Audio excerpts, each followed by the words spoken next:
Welcome. All of you probably recognize it. You try out a service which helps you doing something in a new and a smarter way. This raises your expectation on which you will compare other solutions to the last best case. If the next solution you are met with is as good, you will use it. And if it is less smart, you become frustrated and maybe abandon what you were about to do. We all feel this way. Our demands for a smarter solution are increasing. We expect the best ones. We have tried it once. This is true within all society, and when it comes to digitization. The demand for new smart ways of interacting with society evolves as we become aware of the possibilities of the technology. Lots of Danes are familiar with home banking and have tried out interactive apps on the tablets. These and other experiences create a need for the public sector for becoming a digital in a smarter way. Interaction, ladies and gentlemen. It is here, and it's an opportunity which Denmark must embrace and get the most out of it as a society. My name is Morten Bangsgaard. I am the CEO of the Danish ICT Association. I represent the ICT companies in Denmark who provide all the solutions we surrounded us with in everyday life, at home and at work. An industry ready to meet the needs of our society with the amazing possibilities of the technology. I ask for a couple of minutes of your time explaining why interaction is important for reaping the benefits of e-government and digital welfare. What this means for private sector growth and export. And finally, I will share my views on how to achieve more interaction in public sector digitization. The strategy for the digitizing the public sector has impressive goals. They aim at raising effectiveness of billions of Danish kroners, but that's just a small percent of the expanse usage on a yearly basis, keeping our welfare state up and running. Reaching the goal is possible if we do it right, and if it not, cuts are needed in the welfare state to disadvantage of lots of Danes. For years now, the public sector has worked more and more focused on e-government. The current e-government strategy is focused on digitizing 80% of the communication between the citizens and the public sector by 2015. It's about self-services on the internet. Efforts also focused on digitizing the workflows between the civil servants.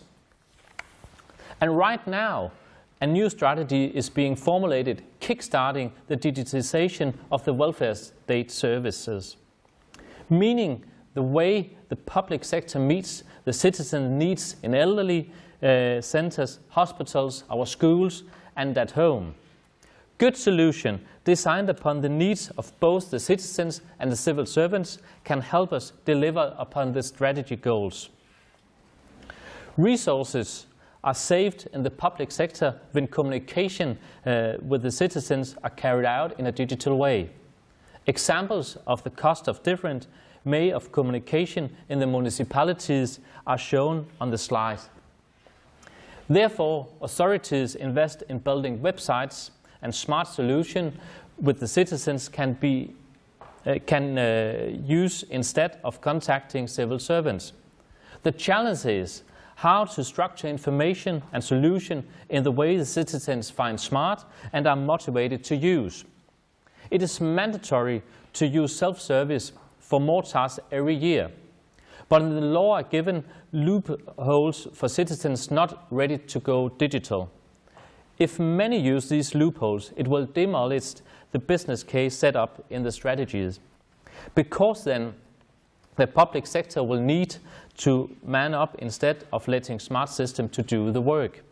The risk of this happening can be minimizing the interaction, clear communication, and offering solution on devices commonly used by the citizens. Nothing comes for free. Authority must invest in the solution in order to achieve this. Home banking is an inspiring example. It is not enough just to focus on classic accessibility. You must focus on what's useful and activity for whom, when and where. This calls also for more frequent user tests.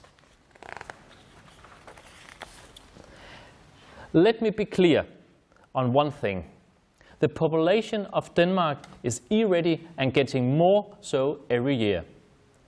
We see it in analysis and, for instance, when we look on the use of public sector digital services. In 2002, 14% of the citizens used self-services.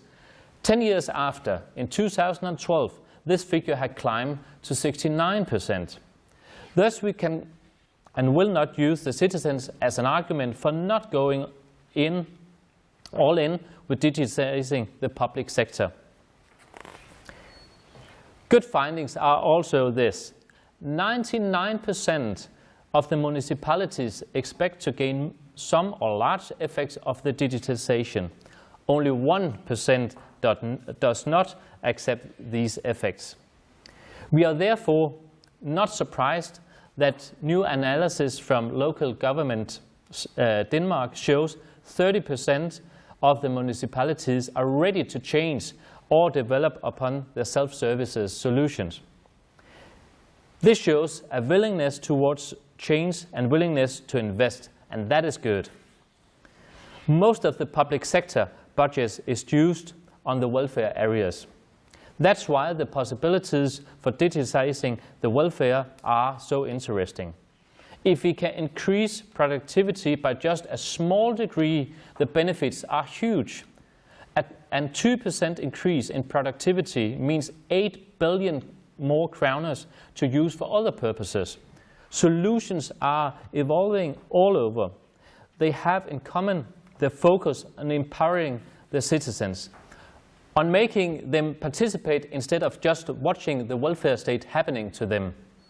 Digital welfare can help patients understand and deal better with their own medical situation.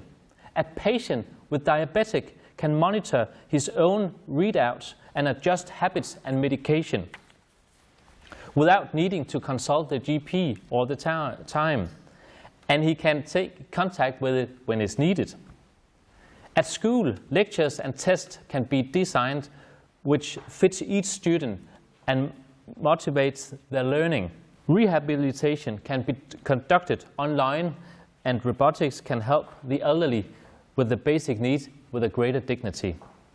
When we embrace digital welfare, we also give the citizens shared responsibility. And this is good for the results, create better health, learning, medication, involvement, etc. But there is a risk too. It can lead to serious mistake if the solutions are not used right. The risk can be minimized with the interaction. Solutions designed with interaction in mind can support the citizens better, based upon an understanding of the citizens' need in the situation. We will need solutions the citizens feel motivated to use, even when there is no doctor at the home for the patient 24/7, reminding them to do so. We gain no benefits for society if the patient at home forgets taking his medicine or take the wrong amount of medicine. Smarter digital solution can help at the same time tag the well-being of the patient and thus also helping research into better recovery. We need telemedical solutions designed for an easy of use, which the citizens themselves can connect to other devices and the internet at home. There were a few examples. More could be given. All benefits from smarter interaction. A challenge is getting the authorities not only by a system, but to use them. A system not used stays in expense instead of being an investment toward effectiveness. So, how do we get the civil servants to use digital solutions? The answer is rather obvious. If the systems are seen as smart by the civil servants, the usage, and user uptake increases. If not, we are already fighting mind wells. Let's invest in solutions adding value to the working day of the civil servants. And remember, the best solutions are not always available for the lowest price. If the willingness to invest is present, there are lots of possibilities for testing and developing solutions, putting the end user's need in center. Spanning from experts in all kinds of platforms to distribute user test software and special test studies. It is really just about getting started. The combination of our e-readiness and our strategy can give Danish companies a leading edge in the global competition.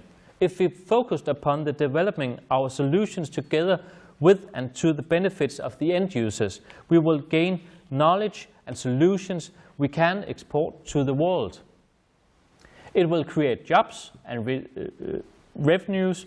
It will help financing the welfare state for years to come. But to do this, the companies must be able to accept employees in the public sector. They are the one with the knowledge of the workflows and needs. Today, not every authority is willing or able to set aside resources or employees for this purpose. But we need for more to become so. We should motivate instead of disallowing civil servants helping private sector doing R&D and large-scale testing. In some area of the health sector, we see trends of cooperation being frowned upon. People are asked to register themselves in databases for the ones who do business with the private sector.